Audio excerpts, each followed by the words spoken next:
This episode, we leave Lakeland and go to Weipa, where we enjoy the balmy nights by the water. And we tour the bauxite mine and see the huge plant that's used in that mine. We cross the Jardine River using the ferry, walk to the tip, travel to Thursday Island, take a swim in Fruit Bat Falls, and then make our way to Cooktown. Hello, Simon and Maureen Forrest here from Extracting the Richness. Well, this is a significant moment. We're just leaving Lakeland and we've just turned on to the Peninsula Development Road. I've been looking at this road for about 3 months on the maps and we're finally on it.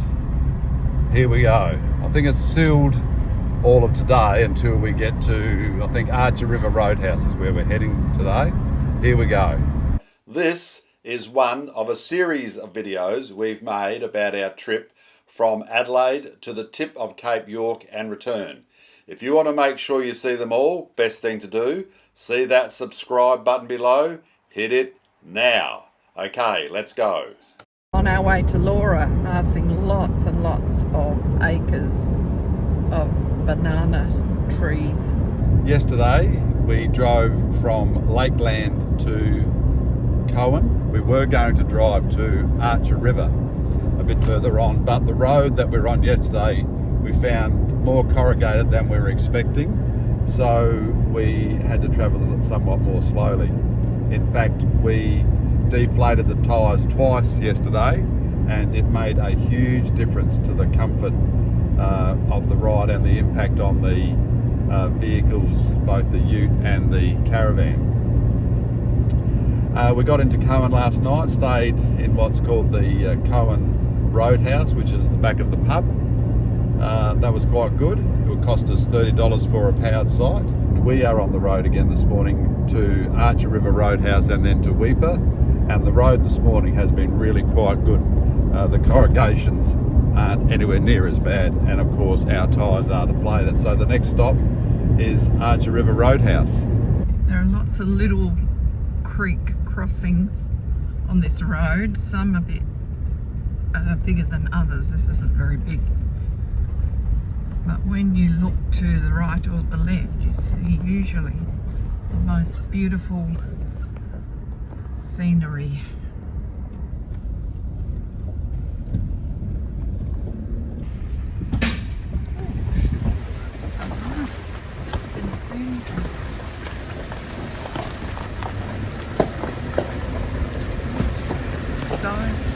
We've had a mixed bag along this road. Some incredibly rough spots, and then smooth as. That's because we've just passed the grader. We love the graders. We arrive at the Weipa Caravan Park and start to enjoy both the sunsets and the nightlife. I think these people have got their fish and chips here. It's in a bag. Great weather, music in the background, everyone having a lovely time, wonderful sunset, couldn't be better. We're just driving from Weipa to Malpoon for the day and back, and we've come to this bridge just outside of Weipa, which is a single car bridge, and the bridge has to be at least 400 metres long. The signs say to put your lights on when you're crossing the bridge, and we can see lights coming from the other end, so we're assuming that there's a car coming towards us and we're waiting, because if you get stuck in the middle someone has to reverse in a sort of a reverse off. And here comes the vehicle that we've been waiting for. Here we are crossing the bridge. Not the place to get a flat tyre.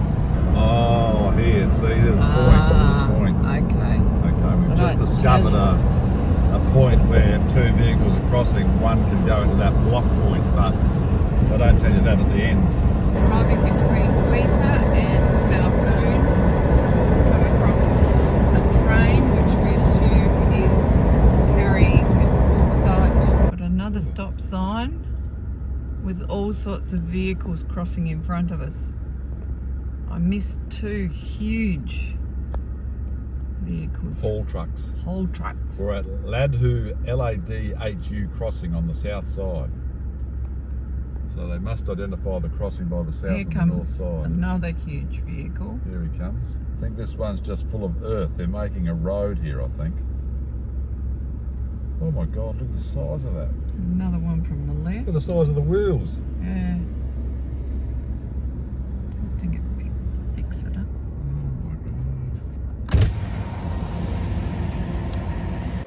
In Old Malpoon, we find that everyone who's camped there has a boat. There's lots of fishing going on here. Who's this hiding behind the wall? This memorial, the first of its kind I've ever seen, actually commemorates what's called the first contact between European settlers or European explorers and the local indigenous people. Turning from Mapoon to Weipa, we come across the same traffic conditions. Mining company seems to be building a new road, and we need to stop and have a look. Look at the trucks out there. Yeah, they're coming Oh, here comes now. one on the right. Here comes one Yeah, on I the got right. it. So I'm just going to hold it here and see, because they're coming. And these are the huge vehicles. We're not going to get in their way. Another one. Oh, they're carrying dirt, earth. They're building a road. And I think they're a little mining area, maybe. Big mining area, who knows?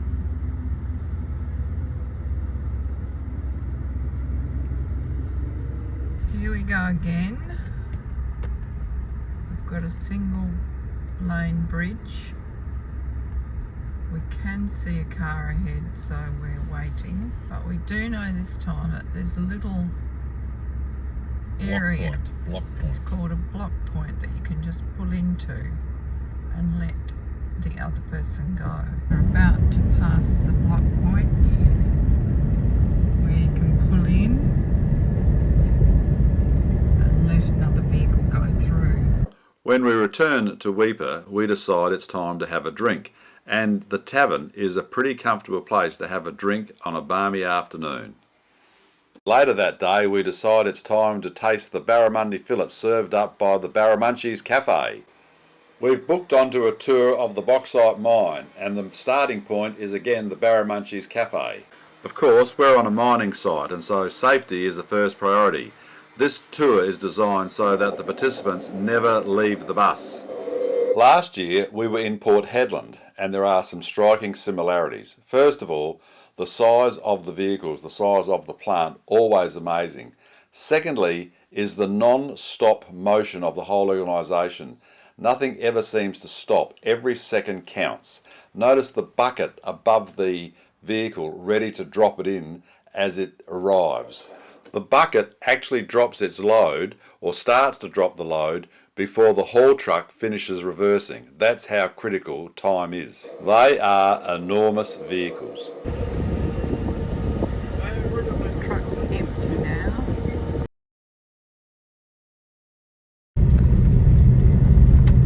We're travelling along the road that runs parallel to the old telegraph track.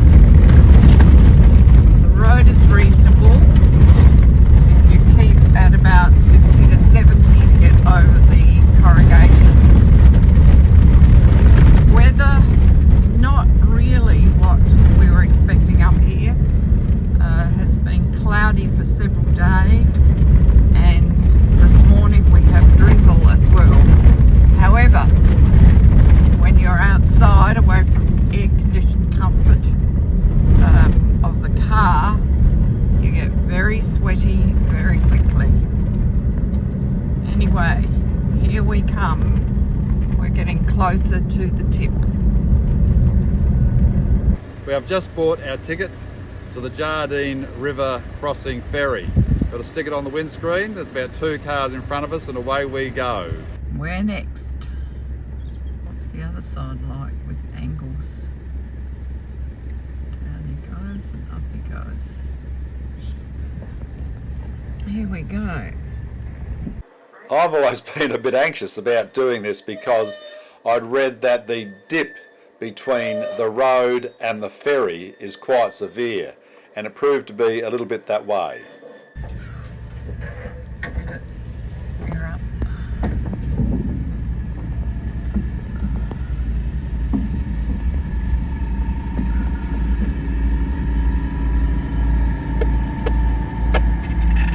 We're on Jardine River.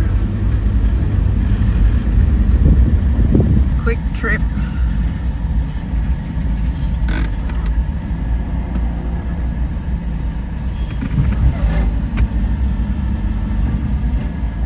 Taking it easy. So it's a steep incline. We're up. Woohoo! Woohoo! Fantastic. We made it. And then we drive to Loyalty Beach, which is going to be our idyllic looking home for the next few days. He's telling me how to photograph things now. No, Yes, no, I no, have to no. go from left to right, not right to left. You're going the wrong way again. No, I'm not. Yes, you are. You're going from right to left. Oh, well, it's my automatic. I just do it. Automatic wrong. I must be Chinese. Oh, you'll be in good stead when they invade. We are on our way to the tip, and we're going through some beautiful countryside. My God, we've already had about 8 motorbikes go past. How good was that? Just did the hard part, and I didn't get it.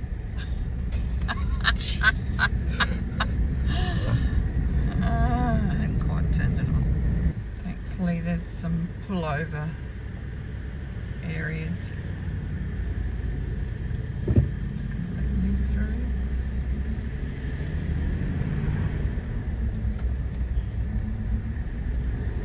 Anyway, we got through the 2 waterways that we were told about, so smooth sailing from here.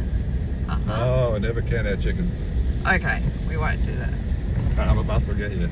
We didn't buy the been to the tip shirts at the crop tent because we want to make sure we do actually get to the tip. You never hold the premiership cup till you've won the premiership. I think we've come to the end of the road and we have to park, find the track and walk. From the car park, we walk for about 40 minutes.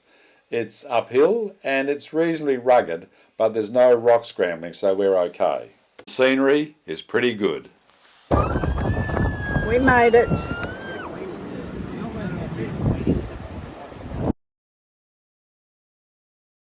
And we're pretty excited about that, let me tell you.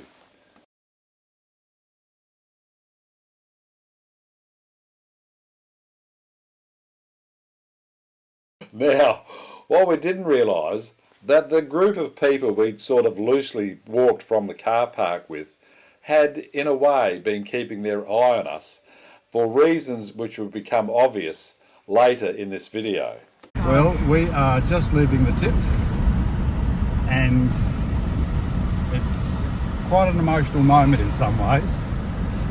We're really quite, I'm not sure if the word's proud of ourselves, but we have a great sense of achievement. We've driven ourselves from Adelaide up here with our ute and our van with very little incident, with very little incident.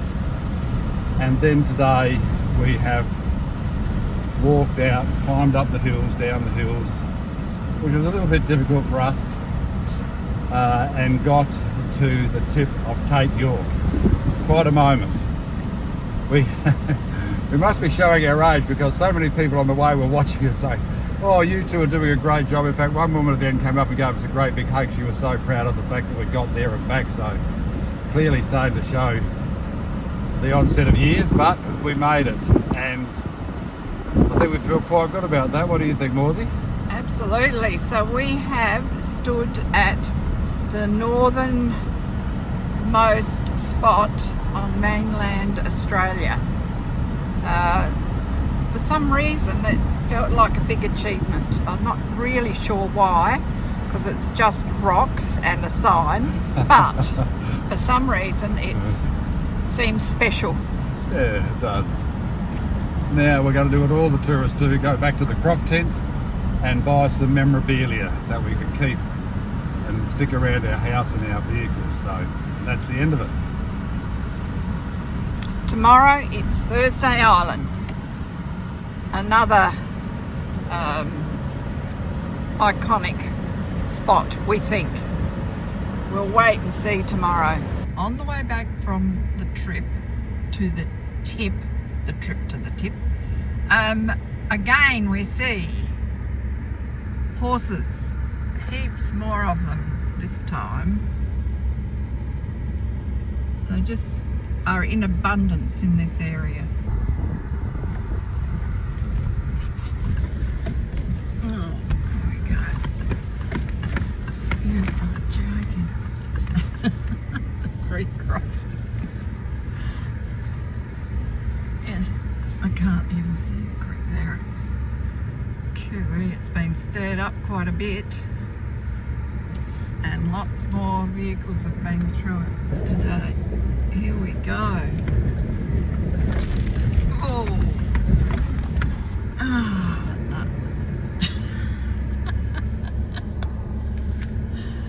Oh, that's not going to make good footage. Did you get the video? Why is that? Because it's just bouncing up and down. You can hardly see the water. Come on, oh my God, that was the water terrible. was the whole point. I know, but I shouldn't have had this stupid cord Yeah, we'll take it off. on the way in on this track. It was grey and rainy. Now we've got the sun shining through and beautiful dappled colours. Okay, this is the second water crossing. Where are people going? There we go. Straight into the middle and straight out. That's it for today for water crossings. On the way back from the tip, you go past this unique, I'd say, situation. This is a pretty significant business, the Croc Tent. It sells all the memorabilia for the trip out to the tip of the Cape, and it's in a great big tent. We're going to go inside there and buy some memorabilia. From 6 o'clock last night, we had steady rain. We happened to choose a spot that was a bit lower because it was flat. Consequently, we have some mud, although the channel that Simon dug took some of the water away from us. But our poor neighbours, they were right in the thick of things. Here she comes. In a few minutes, we'll be boarding.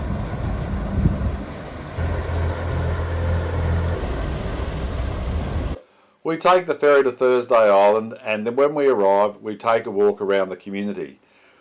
Coffee is of course first on the agenda. Interestingly, when you're at the tip of Cape York, you're only at the most northerly part of mainland Australia, because Thursday Island, further north of the mainland of Australia, is also part of Australia. So when you have a drink in the local Torres pub, you are having a drink in the most northern pub in Australia. Of course, being so far north, World War II plays a significant role in the history of Thursday Island. At the War Memorial, the Wall of Remembrance, with all the names of the people who I assume died, just didn't serve, died in the wars, has some really interesting bookends which I'm going to show you. On either end there's a plaque, and at the left hand end, the plaque shows what you might call the modern infantryman in his jungle greens and with some sort of machine gun. And then there's the plaque of the traditional warrior with the headdress and the bow and arrow. What a well thought out piece of memorabilia. We take a leisurely stroll around the town, which is of course surrounded by sea, and then it's time to catch the tour bus which takes us to the highest part of the island. Now again, World War II starts to feature prominently because we inspect an outpost built to defend the island, and not only the island, but indeed the whole of Australia from the Japanese invasion. Back to the mainland and to Loyalty Beach. And the next morning, I think I probably should have a look at the air cleaner in our vehicle because we've travelled on some pretty dusty roads. Almost no dusting at all. About 48 hours ago, we came back to this park having gone out to the tip of Cape York, and we were pretty pleased with ourselves. We bought these shirts on the way back from a place called the Croc Tent, which everyone visits when they come up here, because they indicate that we've gone to the tip. This morning when I was making the coffee, I said to Maureen, you know, we're going to have to take these shirts off at some stage, and Maureen said, Why? Because we're pretty proud of the fact, obviously, that we've been to the tip. But this is the end of it. This is as far north as we're going. Tomorrow morning we start to head home via a bit of a circuitous route, but it is as far north as we're coming. So we have travelled on probably 7,000 kilometres, I'm not sure, but let's say 6,000 kilometres of very dusty and pretty corrugated roads at times. So what did we break on both our van and our ute? We've made a separate video of the things we broke, and at the end of this video I've inserted a link which will take you to the video about the things we broke. It's called We Reached the Tip, What Broke? Well, we have a pretty dirty car and van. However, it's the in thing. Everyone has to have a layer of brown on the bottom half of their van or their car, or both. And some who have done the teletrack are even worse than others. This is our last night at Loyalty Beach, and now the next morning we're heading off to recross the Jardine River via the ferry. On the way up, we had no time to wait crossing the ferry, but we've heard some pretty ordinary stories about the long queues at the ferry whilst we've been at Loyalty Beach, and sure enough, we joined the queue. After about a 1.5 hour wait, we're about to board. I think we've made it.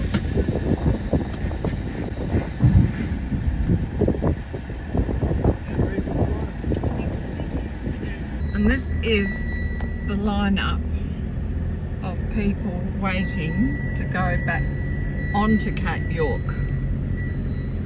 And everything looks okay. So, A few things banged coming in there. yeah, it sure did. It's pretty low, pretty steep angle as you have to go through down. Seems steeper today, but I can't imagine the river's dropped that much in 4 days. No. But anyway. And have a look at this lineup. Still more coming. And when you consider they can basically take 5 units at a time, either 5 cars or a van and car and 3 other cars, so it's a long wait. And the queue on the other side, there's a lot more people coming back heading south than heading north. And imagine the other day when it was broken down for 26 hours, wasn't Yeah. it? 26 hours. the lines would have gone. They had to sleep overnight along here. Well, that's the end of the tip, the Jardine River, the ferry, and now we're on our way to Fruit Bat Falls. The things I always try and do, no matter whether we're travelling in Australia or when we were travelling overseas, is if there's a body of water and it's safe to swim, have a swim.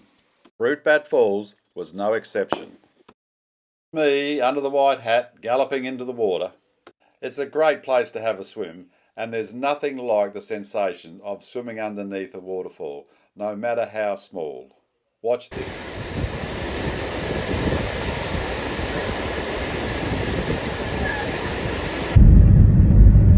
Beautiful scenery as we drive from Fruit Bat Falls to Bramwell Roadhouse.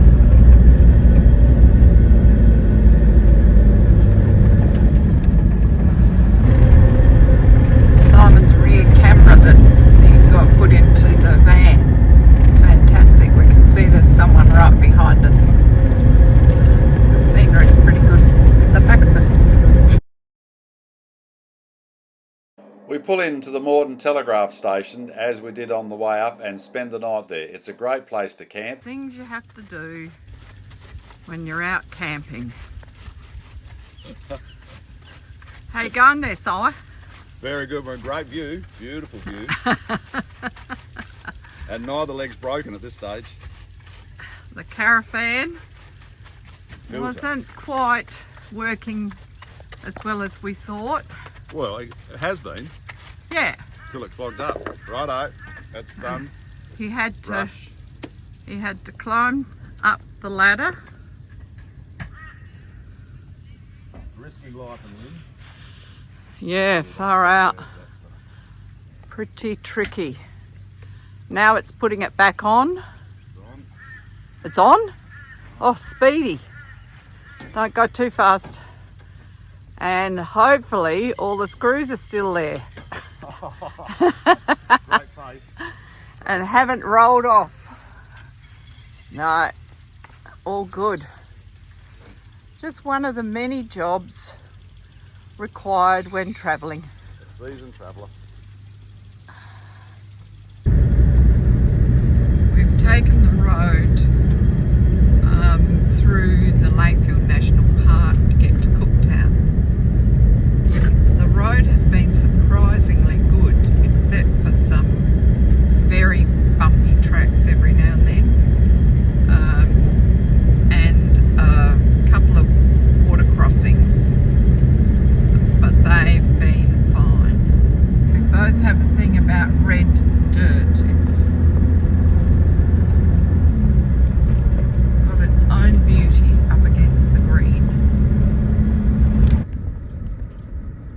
Now that's beautiful.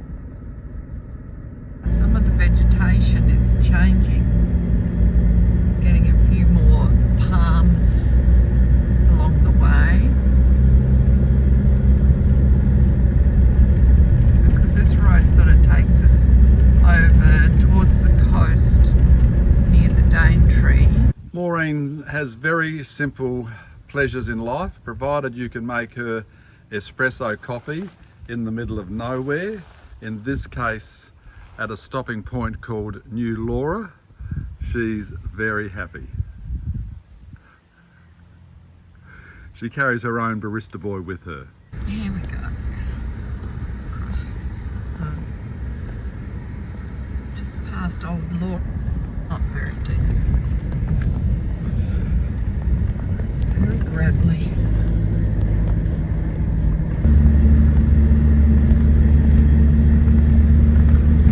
We're still travelling on Battle Camp Road, coming down through the ranges.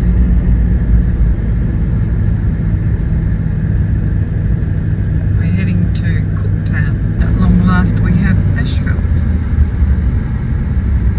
Bitumen. This is the Endeavour Caravan Park, and we've just been to Endeavour Falls, which is down the bottom. Even though the falls aren't part of the park, they are adjacent. But this is the most amazing caravan park. It is so green and so well cared for and so well appointed. Here is the kitchen, which is spotless. The barbecue plates are squeaky clean, and I think, and Maureen thinks, which is really important, that these are the best caravan park toilets we have ever come across. I'm just going to give you a look inside. They are amazing. This is the entrance to the bathroom, because it is a self-contained bathroom.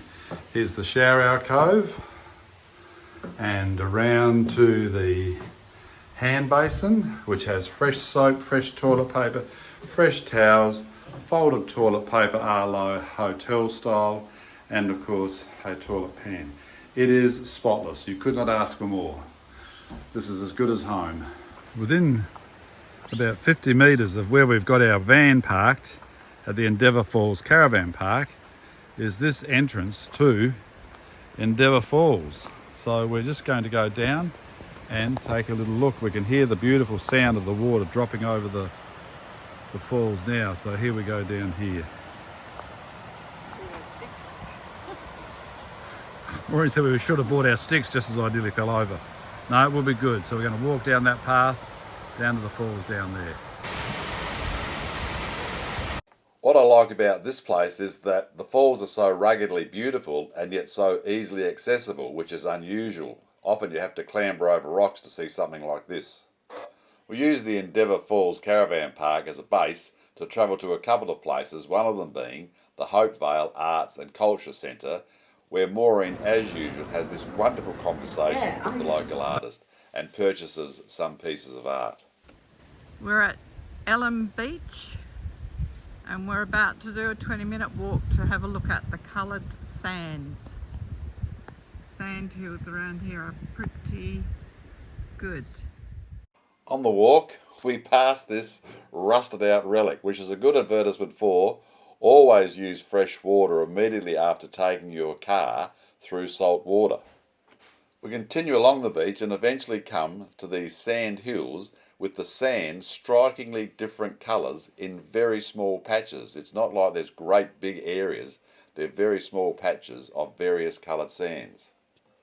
Yesterday, as we were travelling from Laura towards Cooktown, we stopped before Cooktown at Endeavour Caravan Park, we came across Isabella Falls. So we've come back to Isabella Falls to have our lunch. And so this is our lunch spot here. We've just pulled up at the side of the road, making the lunch, and we're going to eat it down here. You can see our seats in the right background there, but that's the view we'll be having for our light lunch today. How lovely is that? Lucky, hey? A lot of richness there.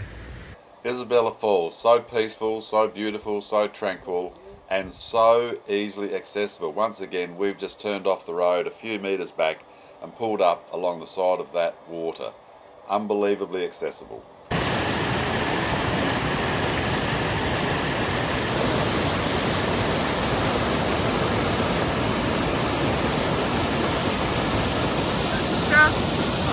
The next day we leave the Endeavour Falls Caravan Park and we drive to Cooktown. Cooktown, of course, named after Captain Cook, who beached and repaired his boat here, having hit some reefs in nearby waters. This is quite a moment because in Cooktown, a lot of the history, of course, is about Captain Cook landing here, and he landed at this very spot to fix his boat, and it took him the best part of, I think, of 40 days to fix the boat. So it must have been a sizable hole that he put in it when he hit a nearby reef.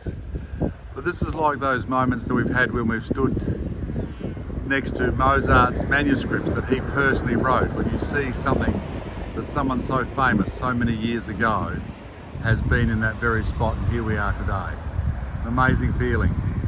This is the beach that Cook beached his boat on, the Endeavour, because he'd put a hole in it when they hit a reef, and here's where he was able to obviously bring the boat up at high tide and wait for low tide, and then fix the boat and then wait for high tide, then low tide, until he got the hole fixed. What a great spot to have to spend time fixing the boat. The other thing is that he had plenty of fresh water here, and he had plenty of food because they were able to catch the turtles. Our first stop this morning is the Cooktown Botanic Gardens, which obviously has a very tropical, lush feel to it. Just have a look at this. We don't stay in Cooktown. We wander the main street for a couple of hours and have something to eat and drink, but then we head out to the Lion's Den Hotel, where we're going to spend the next few nights. But you'll have to wait for the next episode to see what happens there. Thanks for watching, and remember,